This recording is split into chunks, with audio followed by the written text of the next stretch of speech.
আজকে রেসিপি নিয়ে চলে এসেছি ইলিশ মাছের ভাপা।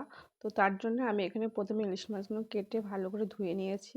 এবার এর মধ্যে আমি মশলাগুলো দিয়ে দেবো। 2 চামচ সর্ষে বাটা, এখানে সাদা সর্ষে নিয়েছি, 2 চামচ জিরে বাটা, পরিমাণ মতন কাঁচা লঙ্কা, পরিমাণ মতন হলুদ এবং পরিমাণ মতন লবণ দিয়ে দেব। এবার পরিমাণ মতন সরিষার তেল কাঁচা। এবার ভালো করে এটা ম্যারিনেট করে রেখে দেবো আধা ঘন্টা।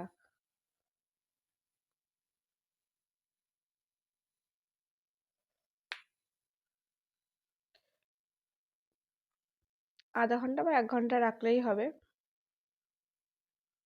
যাদের হাতে অল্প টাইম তাদের জন্য আধা ঘন্টা এটা ঠিক আছে। তো আমি এখানে আধা ঘন্টা পরে জলটা গরম হয়ে গেছে, তার মধ্যে আমি ওটা টিফিন বক্সটা দিয়ে দেব। দিয়ে ভালো করে 10 মিনিট ভালো করে জোরে জাল দিয়ে ওটাকে ভালো করে ফুটিয়ে নিতে হবে। ফোটানোর পরে ঢাকা দিতে হবে।